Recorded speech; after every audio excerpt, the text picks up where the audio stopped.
narratives can vary greatly in their intricacy or their simplicity. However, there is always room for a detail that does not get noticed, even if this detail turns out to be vitally important with regards to answering questions come the end of the story. So with that being said, I'm Jem from WhatCulture.com, and these are 10 obscure background movie clues that explain everything. Number 10. Electro knew who Spider-Man was in Spider-Man No Way Home.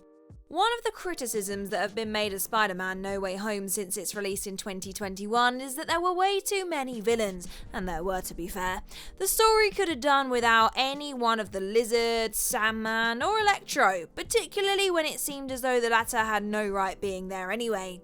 The way that Doctor Strange, played by Benedict Cumberbatch's spell worked was that it brought villains across the multiverse who knew Spider-Man's true identity to Earth 616. 4 of the villains in No Way Home learned that Peter Parker was Spider-Man before their deaths in the respective franchises, but not Electro. Max Dillon died in The Amazing Spider-Man 2 before learning his rival's secret, but there is one line of dialogue that arguably explains why he was brought over by the spell. As he told it, he was stuck in the grid absorbing data when he was pulled to a different universe, which could have come in the form of just about anything. Within the unlimited realms of the internet, there could have been the slightest bit of proof that Spider-Man's name was Peter Parker, whether it was a snippet of footage or maybe the fact that Gwen Stacy, played by Emma Stone, called Spider-Man Peter pretty damn loudly during the final battle with Electro. He didn't need to know who Peter Parker was, which is why you could still be surprised when Peter took his mask off. All he needed to know was Spider-Man's name. If Tony Stark, played by Robert Downey Jr., could figure it out, then so could a guy living in the grid. Number 9. Mr. Pink was caught in Reservoir Dogs. There aren't many better directorial debut outings than Quentin Tarantino's Reservoir Dogs. What's more impressive is that arguably the most important event of the movie, the heist that informs the rest of the story, doesn't even happen on screen. Everything that happens from the opening scene in the diner onward is because of the diamond robbery orchestrated by Joe Cabot. But this isn't the only important thing that Tarantino didn't show his audience.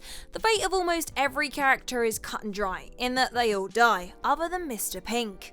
After the shootout between Joe, Eddie and Mr. White, Steve Buscemi's character grabs the diamonds and gets out of Dodge.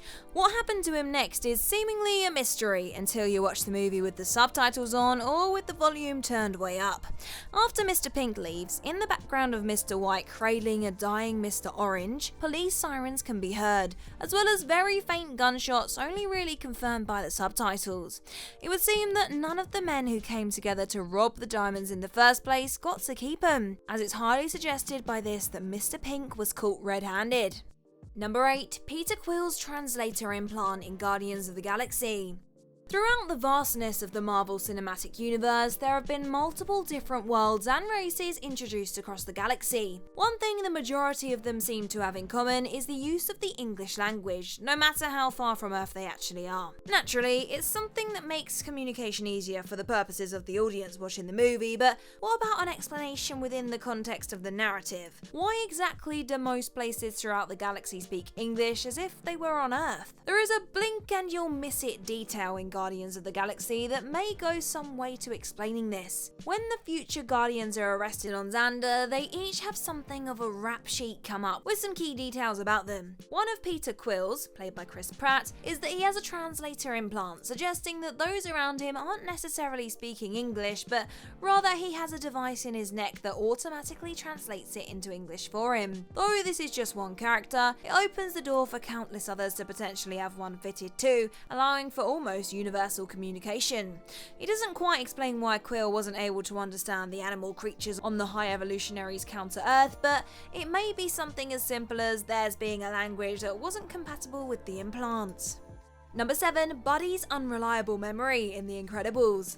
Part of the reason why The Incredibles is so enjoyable is the villain. Though Syndrome, played by Jason Lee's ultimate plan was to destroy all superheroes in a bid for adoration and control, he was spurred on by a very personal hatred of arguably the greatest superhero of all, Mr. Incredible, played by Craig T. Nelson.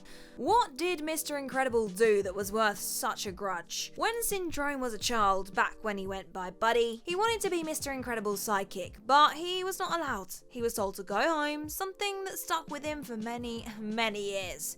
Though he could have handled the situation better, Mr. Incredible was really trying to keep the young Buddy out of danger.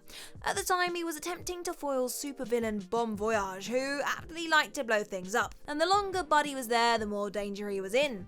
It's a very reasonable explanation for having his request to become Incredible rejected, so why did Buddy still hold such a grudge decades later? Wouldn't he have eventually grown out of such resentment? Simply put, that's not how Syndrome remembered the conversation. Though Mr. Incredible had Bon Voyage in his hands when he told Buddy to go home, when he looked back at the moment, the villain was nowhere to be seen. This suggests that Buddy never truly realised or understood the danger he was in, even as an adult. All he remembered was the rejection, rather than the fact that he could have been killed at any moment. Let us know what you think in the comments down below, and while you're there, drop us a cheeky like, share and subscribe too. Number 6. Will's quarantine in Dawn of the Planet of the Apes. With Rise of the Planet of the Apes, director Rupert Wyatt kicked off an exceptional trilogy and introduced an incredibly iconic and memorable character in Caesar, played by Andy Serkis. The 3 movies tell Caesar's story from birth through to his death, with one of the most important characters along the way being James Franco's Will Rodman. It was Will's experiments that ultimately kicked off the flu virus that wiped out the majority of humanity. After he said goodbye to Caesar at the end of Rise, there was absolutely no mention of him in Dawn of the Planet of the Apes. Caesar visited his house and he was seen in a picture frame, but outside of that, his fate went completely unaddressed. Was he one of the many who contracted and died of the flu, or was he one of the few humans that managed to survive this long? Did he get out of San Francisco quickly, unaware of the global state of the outbreak maybe?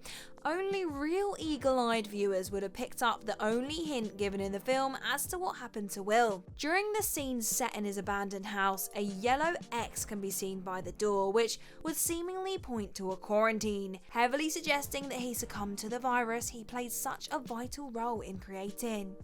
Number 5. Anton Chigurh found the money in No Country for Old Men.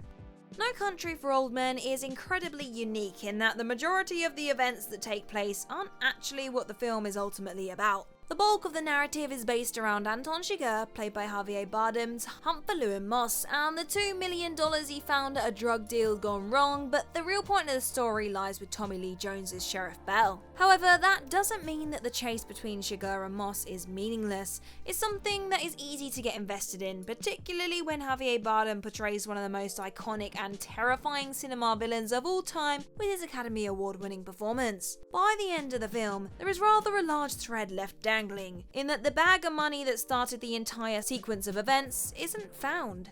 Moss threw it over a fence with plans to retrieve it later, but didn't live long enough to follow through with the plan, so what happened to all that money? Though it isn't explicitly confirmed, there is a scene right at the end of the film that suggests Chigurh found it. When he's in a rough car accident, he breaks his arm. Not wanting to go to the hospital, he pays a nearby kid $100 for his shirt to use as a makeshift sling. There aren't many people who would, or could, pay $100 cash for a shirt on the spot like that, but a man that has just come into $2 million cash certainly would fit the bill. Number 4. The Sneaky T-Rex in Jurassic Park.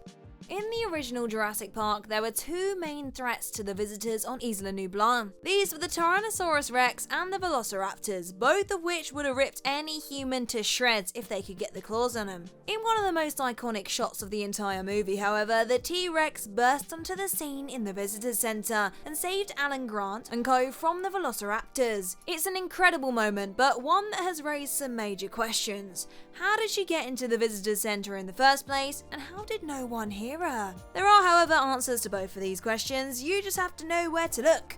During the raptors' pursuit towards the end of the film, one of them comes through a polythene sheet hanging from the scaffolding in the visitor center. During the T-Rex attack just seconds later, that same sheeting can be seen torn and flapping in the wind in front of the gap in the wall to the outside, more than big enough for the Rex to walk through. Then there is how quiet the whole dinosaur was. Earlier in the movie, the water in the cup rippled at the T-Rex's movements before she was even visible, but she also proved that she could be quiet when necessary. As Alan and the kids watched the herd of Gallimimus run past them, the Rex came out of nowhere without any of them knowing that she was there.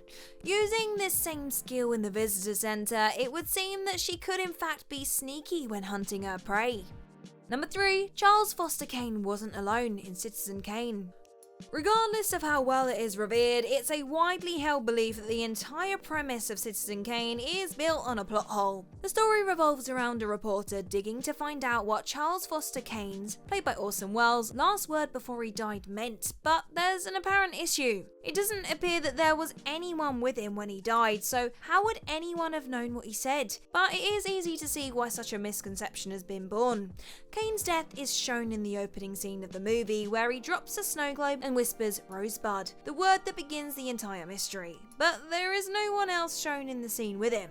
The shots were really only close-ups of his mouth and the snow globe before a nurse entered to find him dead. However, although this suggests that he was alone, it is far from concrete evidence. In fact, during an interview with reporter Jerry Thompson, Kane's butler Raymond, played by Paul Stewart, recounts the events of his death exactly. After he said "Rosebud" and dropped the snow globe, he said nothing more and Raymond knew he was dead. It's made perfectly clear from his brief conversation that Kane's final word was heard by his butler, even if he weren't shown in the scene himself. Number 2, it was about buoyancy, not space, in Titanic. Titanic is one of the biggest movies ever made, making more money than almost every other picture released, and having an impact on pop culture like few others. It also boasts one of the most infamous perceived plot holes of all time. Namely, Jack, played by DiCaprio, totally could have fit on that floating door next to Rose, played by Kate Winslet, and saved himself. However, those who point out such a supposed flaw must have missed an important moment in the build-up that proves the size of the door is not the issue Jack and Rose are facing, but rather their buoyancy on it together. With Rose already on, what many seem to miss is that Jack tried to climb on too, but the door started to flip in the water and would have knocked Rose off if he'd followed through with the idea. He valiantly told her to stay on while he stayed in the freezing water to save her. Ultimately, it doesn't matter how much space there is if you can't carry the weight of 2 people. If he had climbed on, they both would have fallen straight off, so he decided to make the ultimate sacrifice. And number 1, Deckard's eyes in Blade Runner. One of the biggest everlasting questions in cinema has been whether Harrison Ford's Rick Deckard was a replicant or not in 1982's Blade Runner. Even after Blade Runner 2049 came out 35 years later, there was seemingly no confirmation within the context of the movies themselves, but there have been clues. Deleted scenes have point to Deckard's true status as a replicant, as well as both Ridley Scott and Harrison Ford going on record to say that he is. But you don't need to watch anything other than the theatrical release to realise that he was a replicant all along. There was an ambiguity hovering around Deckard throughout Blade Runner, from his feelings towards replicants to Rachel, played by Sean Young, the replicant he ultimately fell in love with, outright asking if he had taken the Voight-Kampff test that helped sniff him out. The fact that he didn't even answer the question was highly suspect, but the key to it all is in the eyes. There is next to nothing to visually tell apart a replicant from a human, which was kind of the point. However, the eyes can be a giveaway. Throughout the film, the eyes of several replicants glowed an unmistakable golden glow, as did Deckard's in one particular scene. It is a blink and you'll miss it kind of moment, but once you see it, there is no mistaking it. Deckard undeniably has the eyes of a replicant.